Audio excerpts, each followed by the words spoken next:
Entonces, la charla del día de hoy, pues se trata principalmente de presentarles cuáles serían las generalidades del cultivo de tomate. Voy a estar hablando en términos generales cuáles son los requerimientos climáticos, cuál es la fenología del tomate, cuáles son las actividades que se deben desarrollar dentro del cultivo y también pues le estaré mencionando un poco de cómo es la parte del riego y cómo es el requerimiento de nutrientes que tiene este cultivo. Entonces, el cultivo de jitomate, cuando hablamos de sus requerimientos ambientales, pues con respecto a la temperatura vamos a hablar que es un cultivo que es sensible al frío o que no soporta las bajas temperaturas. Vamos a hablar que el cultivo se va a morir o la planta va a sufrir daños estructurales cuando tenemos temperaturas hasta de 0 grados centígrados. Sin embargo, esta parte de sufrir daño o que la planta se muera a estas temperaturas va a depender mucho de la intensidad o del tiempo que dure la helada o esa baja temperatura sobre nuestros cultivos, ya que si baja e inmediatamente vuelve a subir, pues realmente no causaría un daño,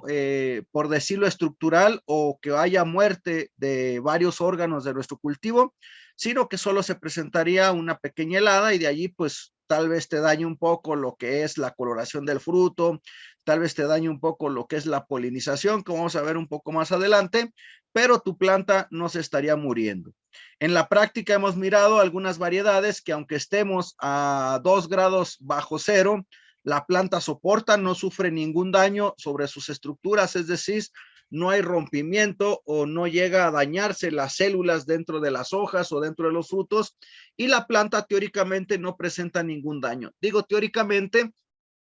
porque aunque no se muera la planta o no se tenga ese daño sobre las estructuras de nuestro cultivo, al final de cuentas, al no estar en una temperatura óptima, pues el rendimiento se ve afectado directamente por esa baja temperatura. Tiene el cultivo de tomate, pues tiene una temperatura base, la cual se maneja de 10 grados centígrados. ¿A qué nos referimos cuando hablamos de temperatura base? Es la temperatura a la cual abajo de ella la planta va a parar completamente su metabolismo. Es decir, entre 10 grados hasta llegar a los 0 grados, donde teóricamente la planta se va a morir, en todo ese tiempo que la planta esté en esa temperatura, no va a tener crecimiento, ni va a tener desarrollo, ni nada sobre nuestros cultivos. Hagan de cuenta que se quedó estática porque paró al máximo lo que es la parte de su metabolismo. Entonces no va a haber crecimiento de fruto, no hay maduración, no hay crecimiento de hojas ni nada. La planta no muere, pero se va retrasando todo el proceso de crecimiento de nuestro cultivo. La temperatura óptima que podríamos manejar de forma general, es decir, para todo nuestro cultivo, es de 22 o mínimo 20 grados centígrados hasta los 25 grados centígrados. Cabe mencionar que les estoy hablando de una temperatura óptima de forma general, ya que para cada parte o para cada etapa fenológica o para cada periodo de nuestro cultivo, tenemos diferentes temperaturas óptimas que deberían de presentarse. Simplemente de forma general les digo que en el caso, por ejemplo, de floración, requerimos temperaturas un poco más bajas, es decir, entre 15 y 18 grados centígrados para que la floración sea mucho más óptima o tengas mayor número de flores. Y si estamos en lo que es la parte si estamos en la parte de polinización, crecimiento de fruto y toda la parte reproductiva, por así decirlo, estaríamos hablando de temperaturas entre los 22 hasta los 28 grados centígrados. Y el crecimiento general de la planta como follaje, pues sí lo tenemos entre 22 y 25 grados centígrados. Entonces, para cada una de las etapas o para cada una de sus fases que tiene nuestro cultivo, necesitamos temperaturas específicas, que eso pues más que nada le sirve a las personas que están bajo invernadero y sobre todo invernaderos tecnificados, donde le modificas un grado más, un grado menos, en automático se va a ver reflejado sobre el rendimiento o crecimiento que tienes de tu cultivo, dependiendo cómo va el desarrollo del mismo. De forma general se maneja que entre la temperatura del día y la temperatura de la noche, debe de haber una variación entre 10, máximo, o ya exagerando, 15 grados centígrados. Y en invernaderos o lugares donde puedas controlar la temperatura, pues lo ideal es que no baje de 14, exageradamente 12 grados, para retirarnos lo más que podamos de lo que es la temperatura base de 10 grados centígrados, donde la planta estaría parando lo que es su metabolismo y crecimiento de la misma. Y se recomienda, o también tenemos lo que es una temperatura máxima, que sería de 35 grados centígrados. Sabemos que a veces en los invernaderos esta temperatura constantemente puede estar apareciendo. Aquí en el caso de México, pues son temperaturas que lo que es en el mes de abril, en el mes de mayo, fácilmente, si no tienes control de temperaturas dentro de tu invernadero, pues puedes llegar sin ningún problema a esta temperatura. Pero de allí pues depende mucho también el porcentaje de humedad relativa que tú presentes, para ver si la planta va a sufrir un daño o no va a sufrir un daño por esa temperatura que está presentando. Entonces, esa sería con respecto a lo que es específicamente la parte de requerimientos de temperatura de nuestro cultivo de tomate. Cuando hablamos de temperatura del suelo, temperatura del sustrato, pues lo óptimo es que estuviera entre 20 y 25 grados centígrados, ya que a esta temperatura, pues la raíz es más permeable y podría absorber más fácilmente lo que es agua y nutrientes. Entonces buscamos que nuestra planta de preferencia pues esté absorbiendo lo más que pueda lo que es agua y nutrientes. Entonces lo más recomendable sería tener estas temperaturas. Sin embargo, en la mayoría de los casos no consideramos qué temperatura hay en el sustrato ni qué temperatura tenemos en el suelo. Y en el peor de los casos, o casi en la mayoría de los casos, lo que tenemos es nuestros contenedores del agua, o donde preparamos nuestra solución nutritiva para estar nutriendo nuestros cultivos, están directamente a la intemperie, son de color negro, y al día hay veces que estás aplicando solución nutritiva o riegos por arriba hasta de los 28 grados centígrados, y en temporadas de frío hay veces que estás dando riegos con temperaturas hasta por abajo de 10 grados centígrados. Entonces todo eso al final pues va a causar problemas sobre el desarrollo de nuestro cultivo. Entonces ahí hay que considerar que entre más cercano del óptimo estemos, pues el desarrollo y crecimiento de nuestra planta pues va a ser un poco más homogénea, o se va a desarrollar de una forma más balanceada nuestro cultivo. Con respecto a la humedad relativa, pues hablamos de que el óptimo está entre un 60 y un 80%. No se recomienda que esté por arriba del 80%, aunque hay investigaciones que si estuviéramos a un 90%, se podría tener el mayor peso de materia seca de nuestra planta, pero el estar arriba de un 80%, pues ya nos ponen problemas con lo que es climas adecuados para que se desarrollen enfermedades. Entonces siempre buscamos que lo que es la parte de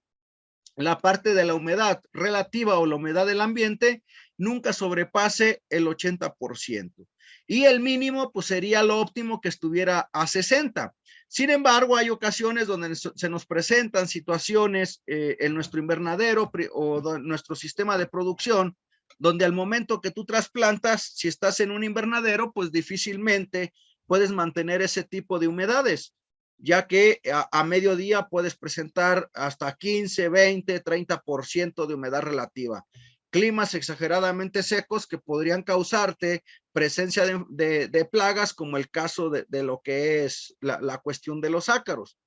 Entonces, para tener un buen crecimiento y un buen desarrollo de cualquier cultivo, lo ideal es que nunca baje de un 45% la humedad relativa, ya que al tener de un 45 hacia arriba hasta un 75% de humedad relativa, vamos a tener que el déficit de presión de vapor no va a ser tan grande en cuestión de nuestro invernadero,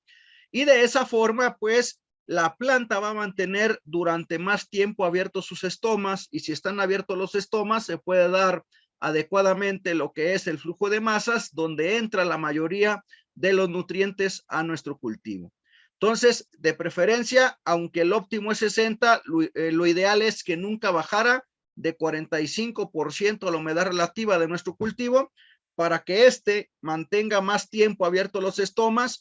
produzca durante más tiempo lo que es la parte de la fotosíntesis o realice durante más tiempo lo que es la fotosíntesis y con eso podemos incrementar o aumentar el rendimiento de nuestro cultivo. Y cuando hablamos con respecto a lo que es la humedad del suelo, pues estaríamos hablando o también del sustrato que debe de haber entre un 60 y un 80% de humedad aprovechable. Es decir, durante todo el ciclo de producción de nuestro cultivo de jitomate, nunca deberíamos de permitir que el suelo esté seco. Siempre lo debes de mantener cercano a capacidad de campo, nunca que llegue a verse completamente seco el suelo, ni tampoco que se llegara a ver completamente saturado o inundado el suelo o nuestro sustrato. Entonces siempre debemos de mantener un margen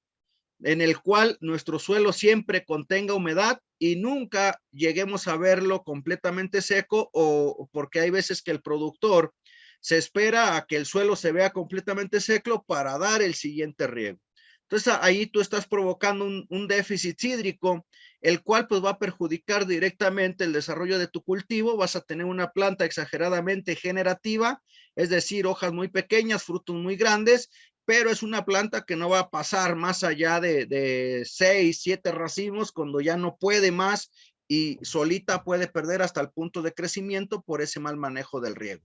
Entonces ahí hay que tener cuidado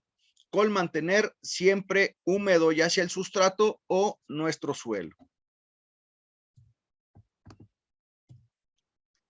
Entonces, cuando hablamos de algunas situaciones que tenemos o que se nos llegan a presentar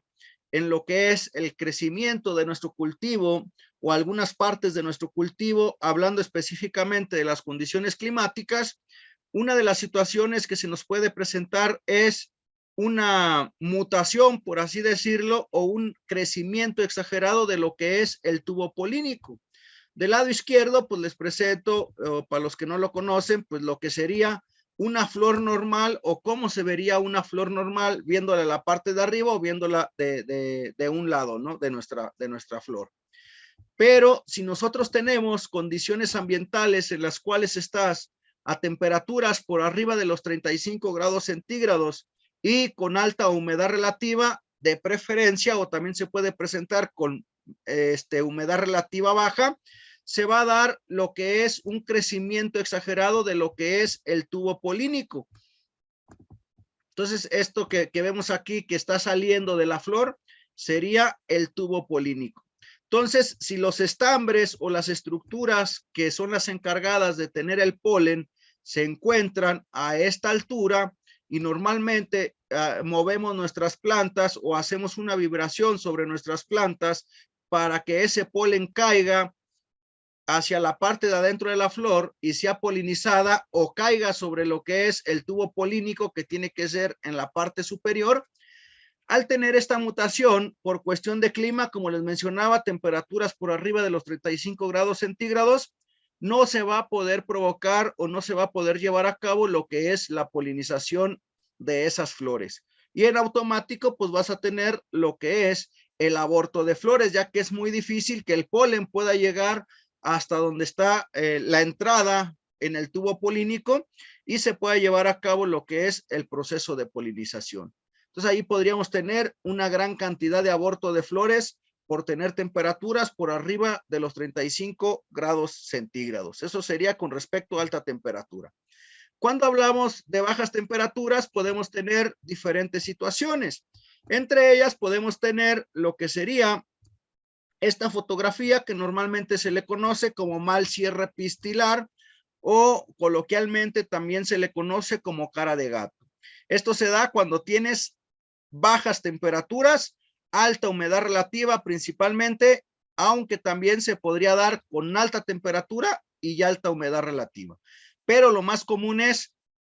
baja temperatura y una alta humedad relativa sobre nuestro cultivo. Entonces, lo que pasa es que no alcanza a cerrar lo que es el pistilo y podemos llegar a ver hasta la parte de la placenta o hasta donde estarían las semillas, se puede llegar a ver ese tipo de apertura.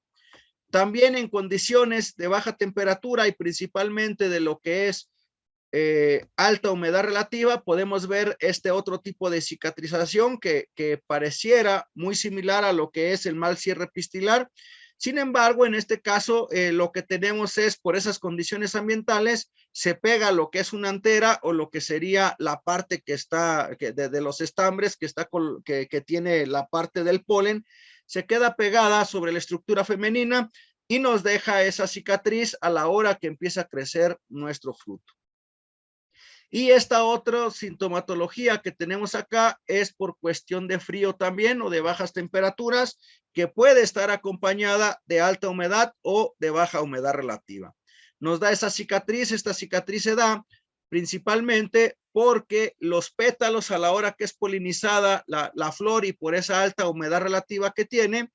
no se desprenden a la hora que es polinizada de la flor y cuando empieza a crecer la parte femenina, o el ovario de nuestra flor, en ese momento se quedan marcados donde estaban los pétalos. Hay ocasiones donde puede quedar marcado hasta la parte de abajo, completamente estrangulada, lo que es el fruto, donde se quedaron colocadas lo que es la parte de los pétalos de nuestra flor. Entonces, lo que es estos dos daños que les acabo de mencionar, puede darse por cuestiones ambientales o también se puede dar por cuestiones en las cuales tú tienes una planta exageradamente generativa. Es decir, una planta exageradamente vegetativa, que por ese exceso de crecimiento vegetativo que podría ser causado por un exceso de nitrógeno en tu nutrición, la flor a la hora que va a abrir, pues realmente no tiene la capacidad de abrir completamente como sería la apertura de los pétalos que tienen normalmente nuestro cultivo, sino que quedan un poco cerrados y a la hora que es polinizado, por ese poco vigor que tienen las flores, por ese exceso de crecimiento vegetativo, pues no se desprenden y nos puede provocar este tipo de daños sobre nuestros frutos, que el fruto puede seguir creciendo, sin embargo, cuando llega la maduración, pues sigue manteniendo ese tipo de cicatrices, como se ve en el fruto de color verde. Y tenemos también lo que es la parte de presentar o que se pueden tener lo que son los frutos huecos. Entonces,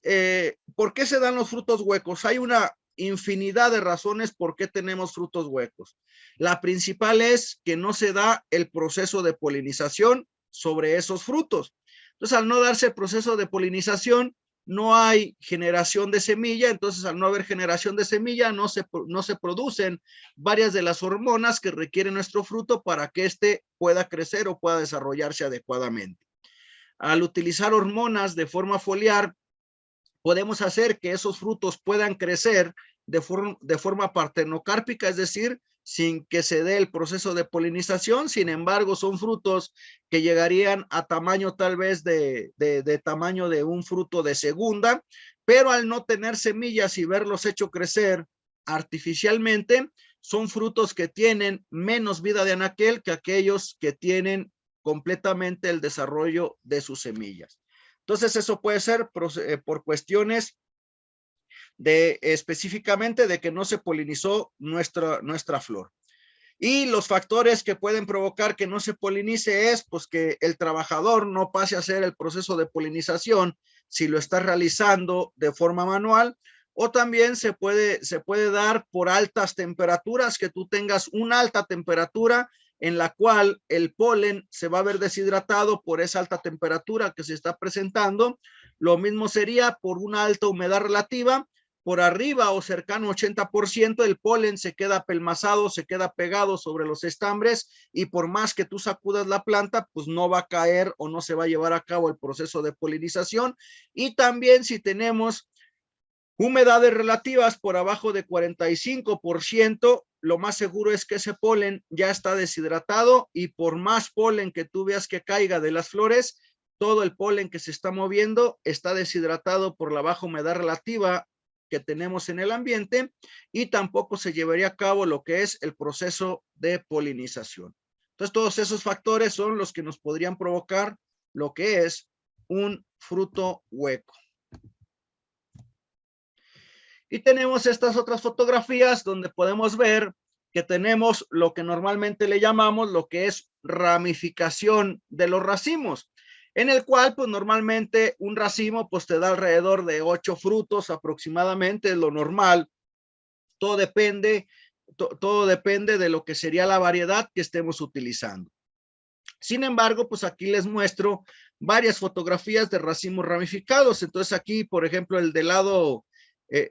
izquierdo, este que tengo acá, si le contamos los frutos serían 2, 4, 6, 8, 10, 12, son 14 frutos que tenemos en un racimo. Si contamos este otro, serían 2, 4, 6, 8, 10, 12, 14, 16, 18, 20 en este otro racimo. Y este, pues ya ni los cuento, son más de 20 frutos que tenemos en un racimo. Lo mismo pasa en las fotografías que muestro en la parte de abajo, donde tenemos una gran cantidad de flores de flores en cada uno de los racimos. Podemos ver que todos los racimos de esas 3 fotografías están completamente ramificados. Hay ocasiones que en las redes sociales te ponen este tipo de fotografías y te promocionan un producto mágico para darte ramificación y mayor número de flores sobre tu cultivo. Eso es falso. No existe ningún producto mágico que pueda hacer esto que yo estoy mostrando en las fotografías. Primeramente, tienes que tener una nutrición completamente balanceada para que la planta tenga la capacidad de emitirte tal cantidad de flores. Y la otra, más influenciado que por un producto mágico, esta ramificación en los racimos se da específicamente por cuestiones de temperatura. Entonces, no crean cuando un vendedor les quiere vender por ahí un producto mágico que va a hacer que ramifiquen sus frutos. Realmente eso no existe, sino que tiene que ver con un manejo agronómico integral, como les mencionaba, buena nutrición, buen manejo del riego y sobre todo las condiciones ambientales para que se pueda dar eso. Como les mencionaba anteriormente, este tipo de floraciones o para tener mayor cantidad de floración en el cultivo de jitomate requerimos temperaturas frescas. Les decía que es entre 15 y 18 grados centígrados para que se dé este tipo de procesos. Entonces, cuando tú estás en un clima cálido, o normalmente aquí voy a tomar como ejemplo aquí en México con las experiencias que yo tengo, cuando estamos aquí en México, en la parte de verano, estamos en la primavera-verano, en los meses de abril y mayo, cuando les mencionaba que tenemos temperaturas que se nos puede ir hasta 30, 33, en algunos casos, o algunos invernaderos, hasta 35 grados centígrados durante el día. Pero de repente se te viene una lluvia, se te viene una semana donde tienes días nublados, o cerca de tu invernadero cayó una granizada y eso hizo que bajara la temperatura, es decir, después de venir de un clima cálido, de temperaturas por arriba de los 28 grados, de repente se te vienen algunos días con temperaturas máximas de 25 grados y estás amaneciendo cercano a los 14 o a los 10 grados centígrados y durante el día, la mayoría del día está entre 20, 18, 22 grados centígrados, en automático por sí sola la planta te va a provocar ramificación de racimos. Como les decía, no es ningún producto mágico, solo es que estén diferentes variables en conjunto para que pase esto. ¿Y por qué les digo? Todas las personas que te prometen que se va a dar ese tipo de ramificación o que con un producto mágico te van a dar ese tipo de ramificación, siempre te presentan así nada más las fotografías como yo se las estoy mostrando, así se ve muy bonita,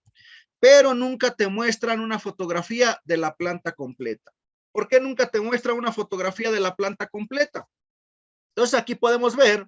unas fotografías en las cuales se ve la parte donde se presentaron esas condiciones ambientales de baja temperatura y podemos observar que tenemos allí lo que es nuestro racimo ramificado en esta fotografía y nuestros racimos ramificados en esta fotografía al grado que hay veces que hay hasta desprendimiento o llegan a caerse, se desgaja el racimo porque no aguanta el peso que tiene de esos frutos. Pero si nosotros checamos los racimos que están por arriba o los racimos que están por abajo, después de que se presentaron esas condiciones ambientales, te vas a dar cuenta que la planta sigue con la misma cantidad de frutos promedio que tiene la variedad, es decir, vas a seguir con tus 8 o 12 frutos, que es lo común que tenga cualquier racimo de jitomate o de tomate. Entonces, nunca se dejen engañar. Si alguien les quiere vender ese tipo de productos, yo les recomiendo que le digan, bueno, entonces, mándame una fotografía de planta completa donde yo pueda ver que mínimo 3 racimos seguidos se te están presentando ramificados por efecto de tu producto. Si no es así, todo es coincidencia con respecto a bajas temperaturas y claro, tiene que ver con que esté correctamente nutrido tu cultivo. Entonces sería con respecto a las condiciones ambientales que tenemos para nuestro cultivo. Y ahora les voy a hablar un poquito de lo que es la parte de la fenología de nuestro cultivo. Entonces, con respecto a la fenología de nuestro cultivo, tenemos la primera etapa, que sería la germinación, que esta se da desde la siembra hasta que emergen nuestras plantulitas. Esto puede pasar entre el día 4 y día 10, todo depende de las temperaturas que tengamos en nuestro almácigo. Lo más adecuado es que no pase del día 6, cuando te dedicas a la producción de plántula. Lo más adecuado es que la emergencia de tus plantulitas se dé máximo al día 6 para que tu planta esté con un correcto desarrollo al día 25, máximo al día 30, dependiendo de las condiciones ambientales. El crecimiento,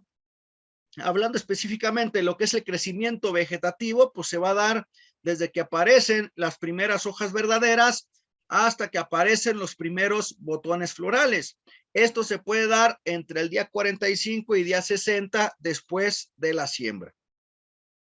La floración es desde que aparecen las primeras flores o botones florales hasta que se da el cuajado de los primeros frutos. Esto ocurre entre el día 55 al día 75 después de ver realizada la siembra. La fructificación es desde que se da el cuajado de los frutos hasta el fin del crecimiento de los primeros frutos, y esto ocurre entre los 90 y 175 días después, perdón, no es 175, es 115 días después de haber realizado o después de haber realizado la siembra.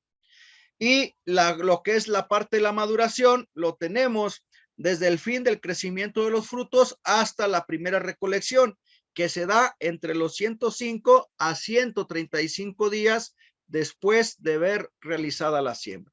Entonces, dicho de otra forma o dicho explicado de otra forma más sencilla o más práctica. Entonces, podríamos decir que en promedio, cuando hablamos de lo que es la producción de plántula te va a durar 30 días desde que tú siembras hasta que tú vas a trasplantar. Una vez que tú trasplantaste, del día 15 al 20, después del trasplante, va a iniciar lo que es el proceso de floración. Esto específicamente si tienes condiciones ambientales adecuadas para el cultivo y sobre todo si estableciste una plántula de calidad, ya que si no tienes plántula de calidad, como vamos a ver un poquito más adelante, se te va a retrasar el crecimiento y sobre todo vas a tener pérdidas con lo que es el rendimiento de tu cultivo. Y la parte de la cosecha o inicio de lo que es la parte de floración a inicio de cosecha pasarían exactamente 2 meses. Entonces, en el caso de la cosecha, estaríamos hablando que empieza en algunas variedades a los 75 días o hasta 115 días. Todo depende de la variedad que estemos hablando. Hay variedades tempranas que son las que inician a los 2 meses y medio, casi 2 meses, 3 semanas, poquito antes de los 3 meses, ya empiezas lo que es la cosecha de ese tipo de variedades. La media son 3 meses, es decir, 90 días desde que tú trasplantas hasta que inicia el primer corte o la primera cosecha, es a los 90 días. Y hay variedades un poco tardías que se tardan hasta los 3 meses, una semana, 3 meses 2 semanas o 3 meses, 15 días aproximadamente, para poder realizar lo que es la parte de la cosecha. Entonces, por eso de ahí depende la cantidad de días que se pueda llevar para llegar al momento de la cosecha. Entonces, esa sería la fenología de nuestro cultivo en condiciones óptimas de desarrollo. Sin embargo, por ejemplo, si tú estás en condiciones óptimas de desarrollo, cuando inicia la parte de la floración, si estás hablando, por ejemplo, de un invernadero tecnificado donde tú puedas controlar específicamente la temperatura óptima de nuestro cultivo durante el día y la noche, puedes tener un nuevo racimo floral cada 8 días, máximo cada 10 días tendrías un nuevo racimo floral. Entonces estás hablando que cada 8 días, cada 10 días está creciendo la planta en un promedio de 30 a 35 centímetros.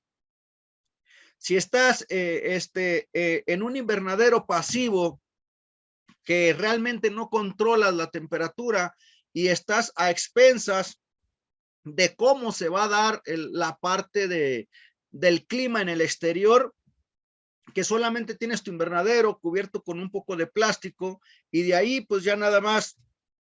lo poco que te llega a proteger el plástico que colocaste con respecto a la cuestión climática, pues va a variar dependiendo de la época en la que nos encontremos. Por ejemplo, en el caso de aquí de México, si hablamos de lo que es en los meses de marzo, principalmente abril y mayo, cuando tenemos altas temperaturas, que les decía que podemos estar en ese tipo de invernaderos hasta 30, 33 grados centígrados sin ningún problema a mediodía. En ese tipo de invernaderos vas a tener más o menos una cantidad de racimos sería cada 10, cada 12 días, más o menos, exageradamente cada 15 cada 12 días, tendrías un nuevo racimo floral. Y si estamos hablando de condiciones, por ejemplo, de lo que es de octubre, noviembre y diciembre, cuando ya tienes bajas temperaturas,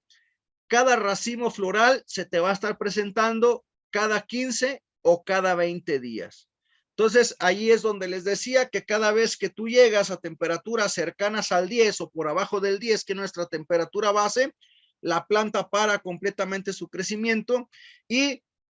con eso lo único que hace es alargar el periodo o el tiempo que dura cada una de las etapas de nuestro cultivo. Dicho de otra forma, como les mencionaba, en condiciones óptimas, desde que sale la flor o desde que empieza el proceso de floración o abre la flor, a cosecha de esa flor se tardan 2 meses.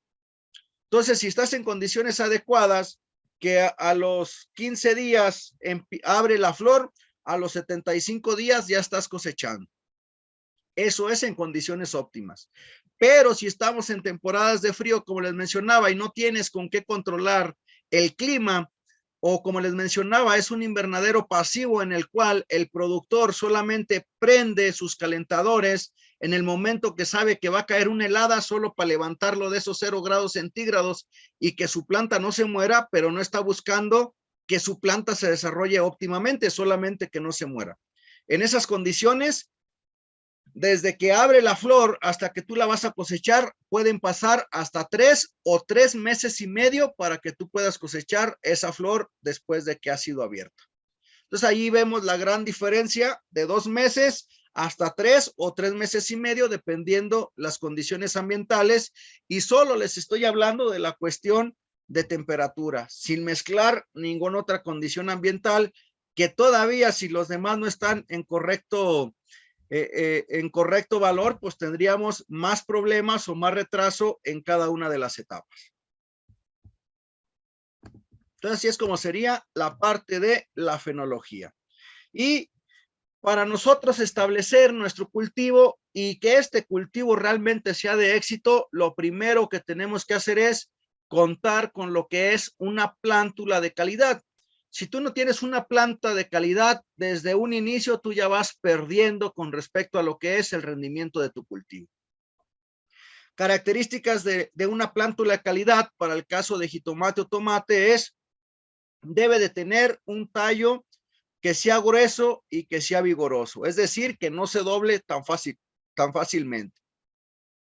Debe de tener entrenudos cortos, que no sea una planta que está exageradamente alargada. La otra es que debe de tener hojas verdes de lámina gruesa, es decir, que debe de ser una planta que no esté muy suculenta, es decir, de nada te sirve una planta que se vea muy bonita, con las hojas muy grandes, pero que es una planta muy suculenta, la cual tiene alta concentración de humedad sobre sus hojas y que a la hora que tú la lleves al trasplante es una planta que tú colocas y en pocos minutos la ves doblada, la ves caída, porque tuvo un estrés post-trasplante muy fuerte por el exceso de humedad que tenían sus células y por el exceso de transpiración que tuvo en esa manipulación del trasplante. Entonces ahí hay que tener cuidado, no porque tú veas una planta con hojas muy bonitas, quiere decir que es la mejor planta para llevarla a lo que es la parte del trasplante. La otra es que debe de llevar la raíz bien desarrollada, es decir, mínimo debe de sacar completamente el cepellón donde fue establecido en el almácigo. Si tú llevas una planta que a la hora que la vas a sacar de tu charola o de la cavidad de tu charola y se troza o se corta o sale nada más un centímetro, medio centímetro de lo que era el cepellón, pues ya tenemos problemas porque es una planta que no lleva una raíz adecuada y sobre todo toda la parte que se dañó o se trozó de esas raíces, pues vas a tener un punto por el cual puede entrar cualquier enfermedad y al paso del tiempo pues vas a tener un cultivo exageradamente enfermo, principalmente de enfermedades que son oportunistas, como el caso de Fusario. La otra es que debe de ser una planta sin expresión reproductiva aparente.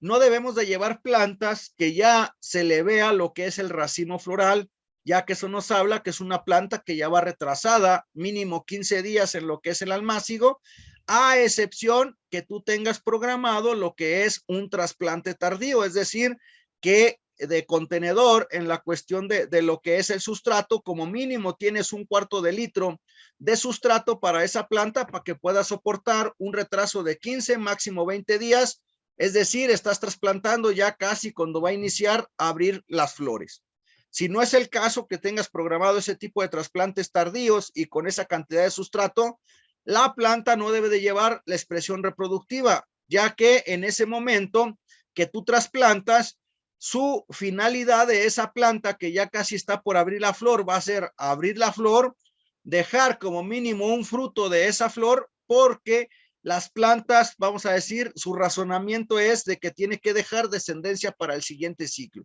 Entonces, si ya tiene una flor, va a gastar toda su energía hacia esa flor para dejar fruto y posteriormente seguirá creciendo. Entonces, por eso no se recomienda que lleve esa expresión reproductiva. Debe ser una planta que vaya libre de plagas y enfermedades y de preferencia genéticamente uniformes. Si tú no tienes forma de poder controlar la cantidad de agua y los nutrientes que vas a aportar,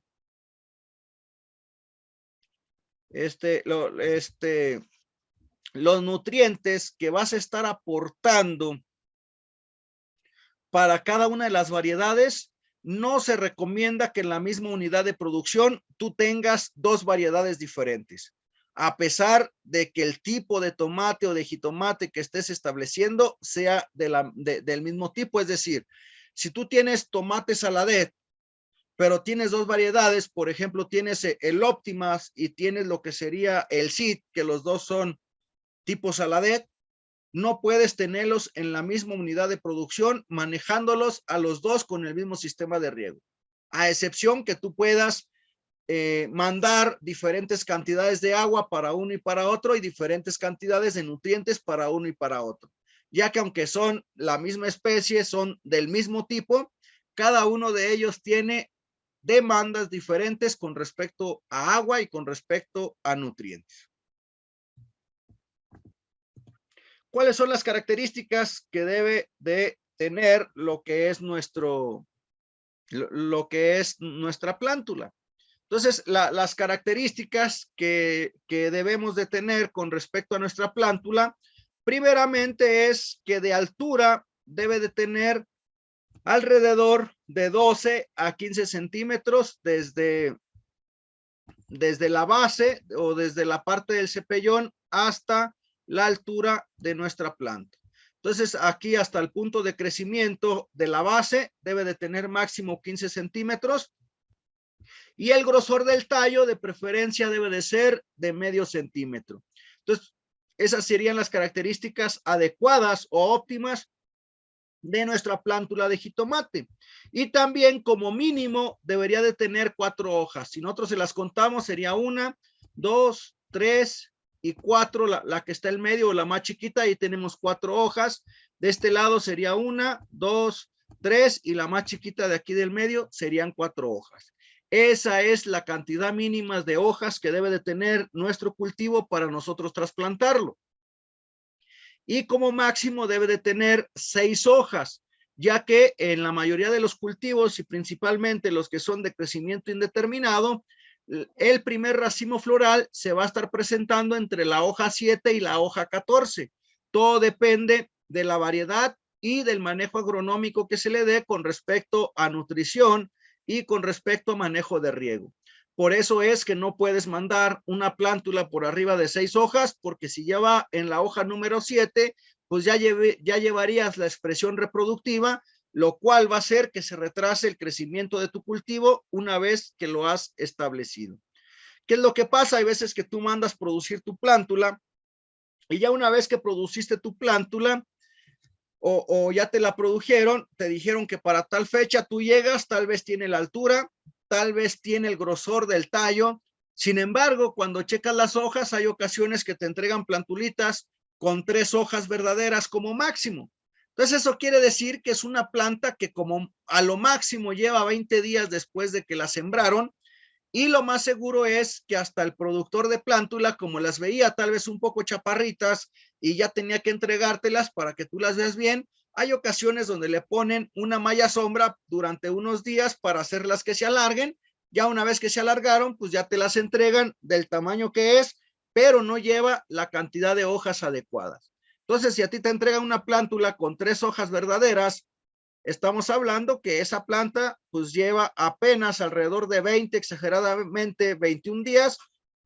después de que fue sembrada. ¿Y qué pasa cuando nosotros no tenemos plantas de buena calidad o establecemos plántulas de baja calidad? Hay ocasiones, como les mencionaba, el vendedor de plántula te la puede entregar a la altura correcta, te la puede entregar hasta al grosor correcto, como les decía, del tallo, y también te la puede entregar a un color verde muy bonito, es decir, que a la hora que te la están entregando, tú no ves ningún problema sobre esa plántula. Sin embargo, a la hora que tú le estableces en campo, principalmente o más específicamente, si tú te la llevas a lo que es establecerla en suelo,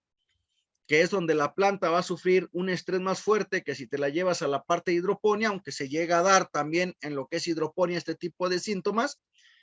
te das cuenta que realmente tu planta no era de excelente calidad. ¿Por qué no era de excelente calidad? Por ejemplo, esta es una planta que ya lleva 8 días después de que fue establecida. Solamente vemos que las hojas de abajo se pusieron de color amarillas, las puntas se pueden llegar a poner un poco moradas y en el peor de los casos podríamos tener hasta defoliación de las hojas, es decir, las hojas más amarillas, como se ve en esta fotografía, no pasa mucho tiempo a que estas hojas más amarillas terminen cayéndose. Entonces, aquí lo que vemos es que fue una plántula que no fue nutrida adecuadamente en el proceso de producción de plántula, es decir, tal vez si la mandaste tú producir, ese productor de plántula pues solamente aplicó nutrición 1, 2, 3 veces o tres veces a la semana o 3 días a la semana estuvo aplicando nutrición, y ya cuando tú la llevas a campo va a presentar este tipo de síntomas que lo único que hacen es que la planta se retrase mucho para poderse adaptar al lugar donde la acabas de llevar. Entonces, ese retraso lo único que va a provocar es que tú tengas pérdidas en lo que es el rendimiento de tu cultivo. No debemos de confundirlo. Hay veces que dice la gente, no es que se te puso amarillita porque te estás pasando de agua. Entonces, en este caso no es de que se está pasando de agua. Todo lo que vemos es situación de deficiencias nutrimentales muy fuertes, ya que si nosotros tuviéramos lo que es un exceso de agua después del trasplante, la coloración amarilla no estuviera en las hojas viejas, sino que lo tuviéramos en lo que es las hojas jóvenes o la punta o la parte que está en crecimiento de nuestra plantulita. Entonces, en este caso no es que tengas exceso de agua, sino que el problema es que tienes deficiencias nutrimentales muy fuertes, principalmente de macronutrientes que son móviles. La planta lo saca completamente de las hojas viejas y lo está llevando hacia la parte de arriba, donde lo está demandando para seguir creciendo, para que el punto de crecimiento se siga desarrollando. Entonces, esto lo único que nos trae es un retraso en lo que es el establecimiento de nuestro cultivo. Lo normal es que máximo a los 8 días tu planta ya esté completamente establecida, es decir, que haya hecho raíz nueva, ya está completamente anclada sobre el suelo y de ahí empieza un crecimiento acelerado nuevamente de la parte vegetativa. Eso es lo ideal, ya que como les mencionaba, más o menos en condiciones óptimas de plántula de calidad y de tener condiciones óptimas de clima, nuestra planta tendría que estar empezando a emitir sus primeras flores o abrir sus primeras flores entre el día 15, máximo el día 20, después de haber realizado el trasplante. Y este tipo de plantas, pues no ocurre eso, ya que a los 8 días todavía no logra establecerse, no se desarrolla nada, sigue igual como tú la trasplantaste, solo más amarilla. Y como les mencionaba, tal vez hasta con menor cantidad de hojas. Y en lugar de dar tu primer racimo floral, que sería a los 15 días, se está tardando y se está yendo hasta el mes o pasadito del mes para emitir su primer racimo floral, que ese es uno de los parámetros que normalmente muchos productores tienen, que su planta empieza a florecer o empieza a emitir su primer racimo floral hasta el mes o pasado el mes de haber realizado el trasplante. Eso nos habla de que tu planta es de mala calidad si tiene este tipo de síntomas o este tipo de características después de que la trasplantas, o si tu planta se mantiene verde y está muy bonita tu planta después del trasplante, pero no se desarrolla a una velocidad adecuada, pues habla de que las condiciones climáticas posiblemente se te está presentando hasta frío en el lugar donde te encuentras, por eso no emite sus flores en el tiempo adecuado. Entonces ahí hay que tener cuidado con eso de cualquier planta que vas a establecer. Entonces les decía, esta es una fotografía de una planta 8 días después del trasplante,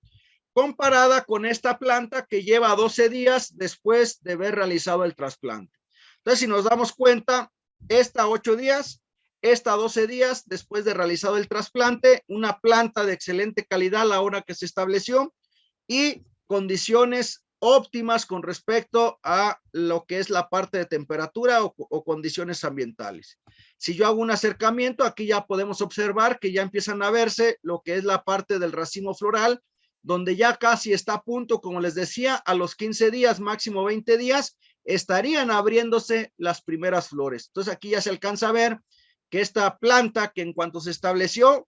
a los 8 días ya estaba despegando, antes de los 8 días ya estaba despegando completamente y ya está creciendo y ya tiene emitido lo que sería su primer racimo floral y ya casi está lista para que abran ese tipo de flores.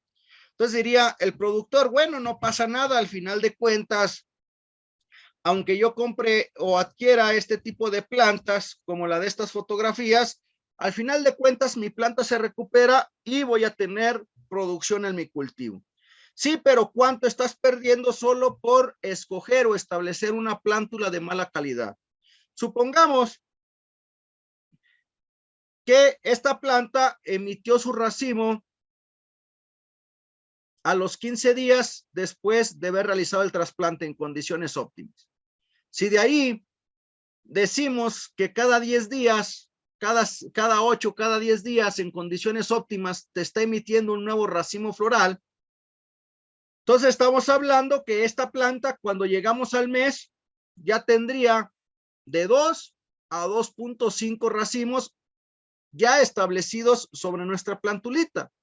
a diferencia de la otra que apenas estaría emitiendo su primer racimo floral al mes después de haber sido trasplantada. Entonces, si nosotros exageradamente ya por mínimo le ponemos que estamos en condiciones frías, pusimos una planta de calidad, tuvimos climas cálidos y el primer racimo se nos dio entre los 15 días y que de ahí se tardó por cuestiones ambientales, tuvimos días nublados, bajó la temperatura, etcétera, y se tardó 15 días para emitirnos el segundo racimo floral.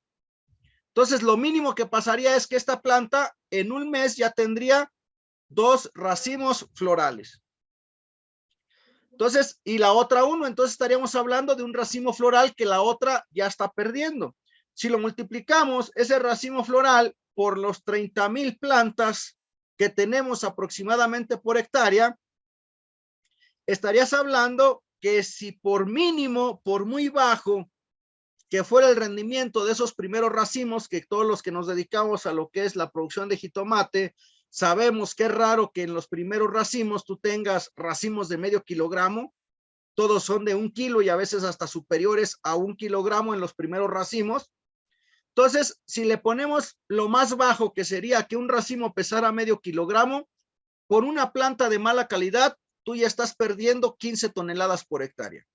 como mínimo. Podrías estar perdiendo hasta 30 toneladas por hectárea si estamos hablando de racimos de 1 kilogramo, y si estuviéramos hablando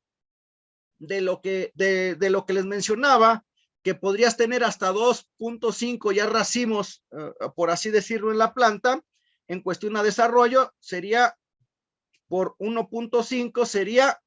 45 toneladas que tú podrías estar perdiendo en una hectárea solo por haber establecido una planta de mala calidad. Entonces, ahí la importancia de establecer siempre plántulas de excelente calidad. Y con respecto a la distribución de las plantas, casi siempre preguntan cómo coloco mis plantas, cómo debo de establecerlas. En la mayoría de los libros se van a encontrar un párrafo tal cual, casi como yo lo tengo ahí, que te dicen que la distancia entre plantas debe de ser de 40 centímetros entre planta y 40 centímetros entre hilera, y que el pasillo debe de medir alrededor de 120 centímetros. Más o menos así te la manejan, o podemos manejarlo, o podemos decir más o menos como está en esta fotografía, que te dicen que el establecimiento de tu cultivo debe de ser a 2 líneas, 40 centímetros entre cada una de las plantas, 40 centímetros de separación, y nos dicen que de centro a centro de cama es de 1,5 metros. Eso es normalmente lo que se manejaba en literatura ya muy vieja, te daban hasta dimensiones de separación entre camas, entre pasillos, entre plantas. Eso actualmente ya no es referencia, ya no se considera para nada hablar de distancias entre plantas y pasillos, ni nada de eso.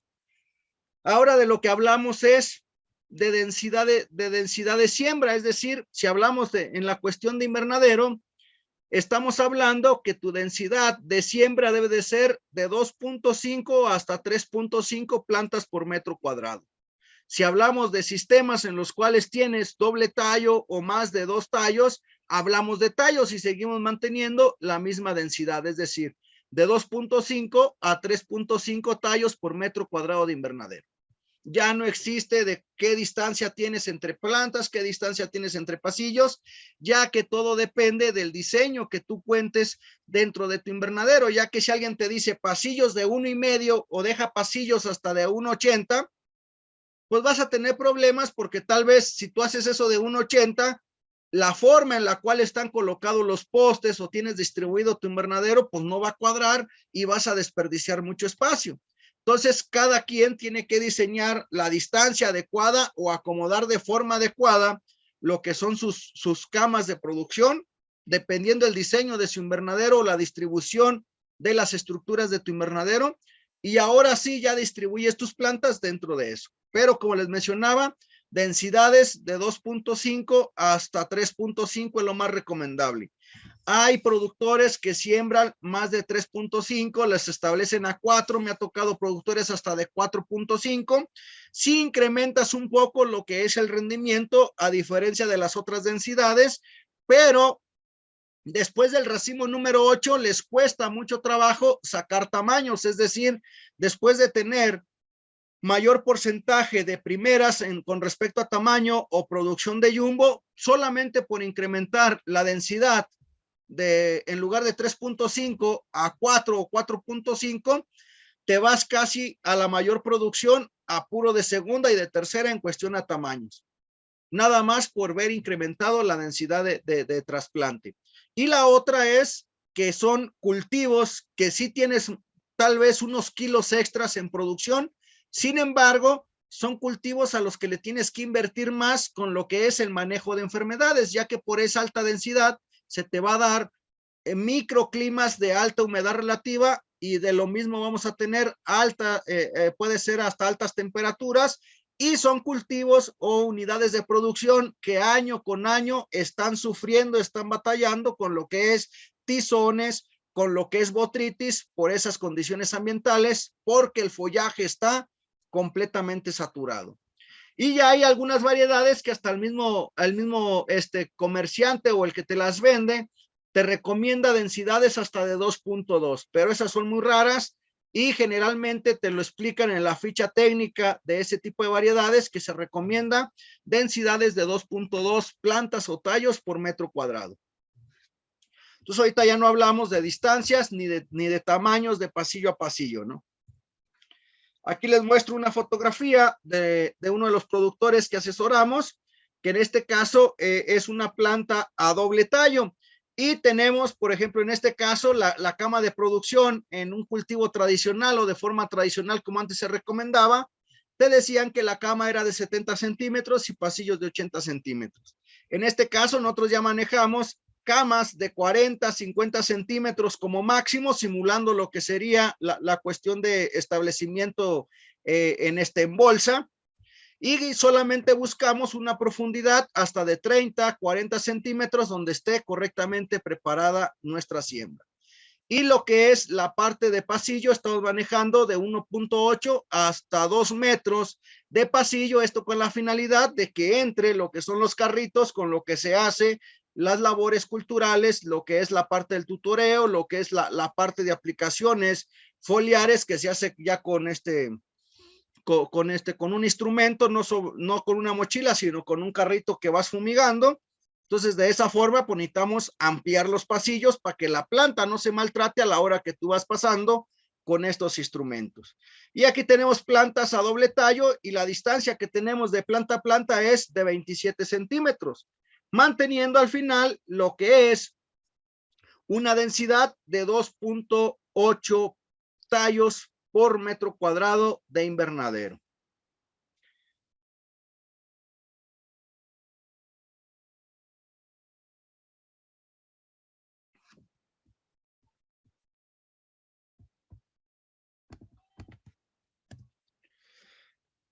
¿Cuáles son todas las prácticas que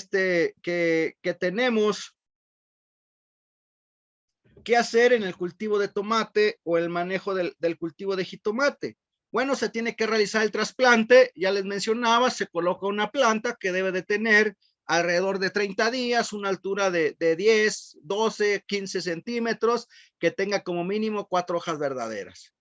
De ahí, más o menos a lo que sería los 15 días después del trasplante, tú tienes que realizar lo que es el tutoreo, y de ahí cada 8 días tienes que estar realizando este tutoreo o enredado de la planta para que ésta mantenga su crecimiento vertical. Ya hay que hacer una especie rastrera. Si tú no haces el trabajo de tutoreo, pues rápidamente se va a acostar, se va a doblar, y pues ahí la vamos a tener de forma rastrera.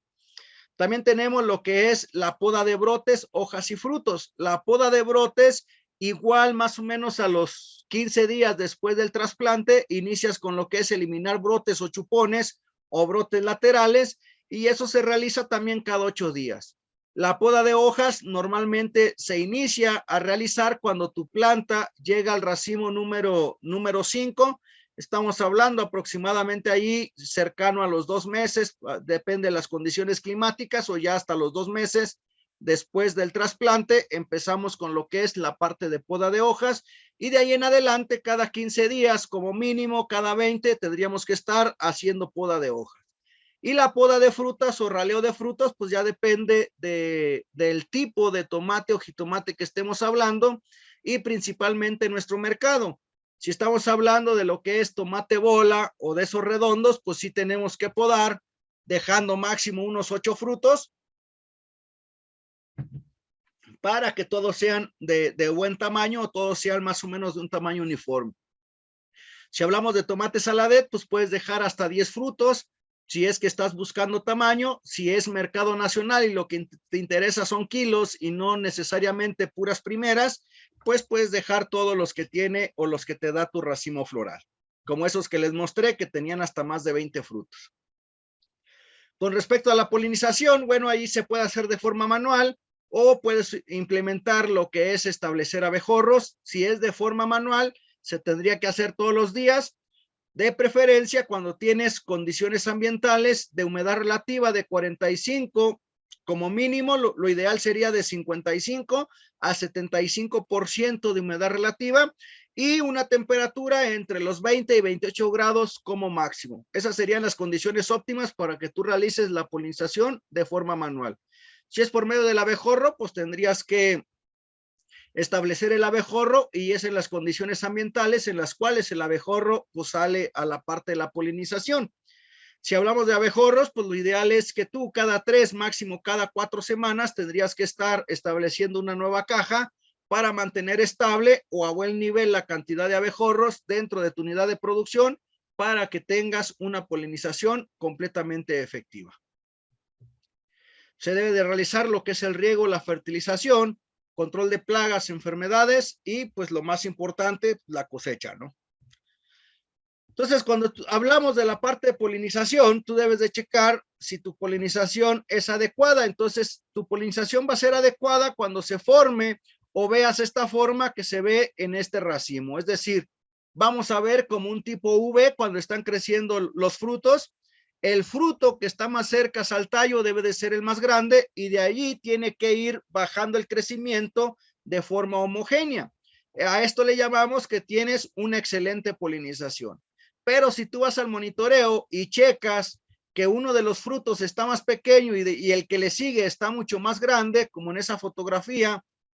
o en estas otras donde el primer racimo tiene esa situación, estamos hablando que hubo una mala polinización. Entonces ahí hay que checar si la estabas haciendo de forma manual, si hubo algún problema o que no se haya realizado en algunos días, que el trabajador no pasó a polinizar, o si se presentaron condiciones adversas en las cuales no se pudo llevar a cabo lo que era el proceso de polinización. Entonces, ahí,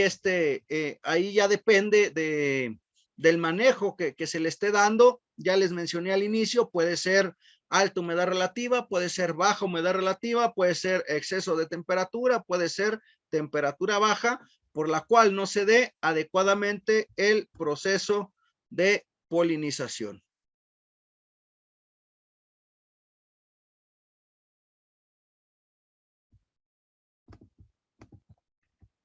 Entonces, así es como tú estás checando o como tú puedes estar monitoreando cómo va tu proceso de polinización. Y con respecto al requerimiento de agua, pues normalmente cuando tú estableces tu planta tiene un consumo de alrededor de 200, 250 mililitros por planta por día. Y de ahí va incrementando conforme va creciendo la planta y puede llegar hasta 1 litro y medio en promedio. Hay variedades que hasta con 800, 900 mililitros pueden aguantar sin ningún problema y hay otras que requieren hasta 2 litros o un poco más de 2 litros por día para poder abastecer sus necesidades hídricas que tiene ese cultivo. ¿Cuál es la característica? Entre más grande sea el fruto de la variedad que estás adquiriendo, mayor cantidad de agua es la que va a requerir. Recordemos que el cultivo de jitomate o el tomate, lo que tú vendes es agua, es decir, tenemos una fábrica de agua, la cual necesitamos, entre más grande es el fruto de nuestra variedad. No me refiero a frutos, por ejemplo, el tomatecito, jitomatecito, que es de tipo saladet, es una planta que hay ocasiones donde 800, 900, máximo 1000 mililitros o 1 litro por planta tú requieres por día. Y con eso te puede dar tamaños de fruto jumbo, etcétera. Pero hay otras variedades que el jitomate es exageradamente grande. La mayoría de lo que te ofrece o lo que estás cosechando son jumbos. Entonces, normalmente el requerimiento mínimo es de 1 litro y medio por planta. Entonces, ahí hay que checar las especificaciones técnicas de la variedad que estás estableciendo y de esa forma pues poder establecer o de esa forma poder controlar lo que es el requerimiento de agua. Por ejemplo, tú puedes llevar una planta normal si tienes dos variedades, una que es menos demandante y otra que es más demandante. Normalmente cuando inicias en el racimo 3, máximo el racimo 4, tú ves que tu planta da un bajón, como que a mediodía se está durmiendo, se está acostando por falta de agua. Entonces ya en automático, si en esa edad ya se te presenta ese decaimiento por falta de agua, pues ya en automático sabes que es una planta demandante y que como mínimo a la hora que tú llegues ya en la etapa de fructificación o de cosecha, es decir, después de los 100 días de haber sido establecida esa planta, no puede bajar de 1,5 litros, a excepción de que tengamos días nublados. Y el riego, lo ideal es que tú aprendas a realizar un riego en tu cultivo. Si hablamos en cuestión hidropónica, tú deberías de aprender a lo que es manejar un riego con respecto a las condiciones ambientales. Si yo graficara lo que es la temperatura o lo que es la parte de la transpiración de mi cultivo durante el día, más o menos estaría presentando una situación de esta forma en la cual se forma esta curva. Entonces, más o menos así están las condiciones con respecto a temperatura y con respecto a lo que es la parte de transpiración. Entonces, si yo aquí le pongo que estamos hablando alrededor de las 8 de la mañana y acá estamos hablando que serían las 7 de la noche. Por aquí tendríamos lo que es más o menos las 12 y acá tendríamos más o menos lo que sería las 3 p.m., ¿no? Más o menos así tendríamos cómo está la gráfica con respecto a transpiración o temperatura que tenemos en nuestro cultivo. Hay muchas personas, por ejemplo, que están en hidroponía, que solo manejan riegos ya establecidos a un horario y un volumen determinado. Es decir, ellos inician, un ejemplo, inician a las 9 su primer riego. De ahí en adelante, cada hora están aplicando un riego con el mismo volumen de agua. Voy a hacer un ejemplo de 100 mililitros. En la mañana aplican 100 mililitros a las 9 de la mañana, a las 10 100 mililitros, a las 11 100 mililitros y así se la llevan. Ese tipo de riego se le llama riegos generativos, que no tienen nada que ver con qué cantidad de agua está requiriendo nuestro cultivo, solo es por facilidad, solo es por sencillez, por así decirlo, de manejar un riego de esa forma. Lo más seguro es que ese tipo de riegos, en la mayoría de las ocasiones, más si estamos hablando de que estés utilizando un sustrato de arena o de grava, que no sea un sustrato muy absorbente de agua, vas a tener problemas a mediodía, casi siempre se te van a estar durmiendo o entristeciendo tus plantas por falta de agua, porque el requerimiento de agua que tú mandas no abastece las necesidades de evapotranspiración que tiene en ese momento tu cultivo. Entonces, normalmente uno debe de empezar a regar 2 horas, máximo 2 horas y media después de que ha salido el sol, que es el momento en el que nuestra planta empieza a requerir lo que es la parte de agua. Por ejemplo, nosotros iniciamos a regar alrededor de las 9, 9 y media de la mañana, damos el primer riego, damos un riego, por así decirlo, de mayor volumen de agua. Del primer riego al segundo riego podemos tardarnos 1 hora y media o hasta 2 horas. Entonces el siguiente riego lo estamos dando alrededor de, si empecé a las 9, el siguiente es a las 10 y media, máximo a las 11. De ahí el siguiente riego yo lo doy a 1 hora, más o menos estaría llegando ya casi a lo que son las 12. En cada uno de los riegos más o menos se mantiene el mismo volumen. Pero de lo que es de las 12 a las 3 de la tarde, yo ya meto mayor cantidad de riegos, que pueden ser riegos hasta de cada 40 o cada 30 minutos, un riego con menor cantidad de agua, pero con mayor frecuencia, ya que es cuando mi planta requiere mayor cantidad de agua o mayor volumen de agua. Después de las 3, el siguiente riego me lo llevo nuevamente hasta las 4 y media y el último riego ya me lo estoy llevando entre las 6, 6 y media de la tarde.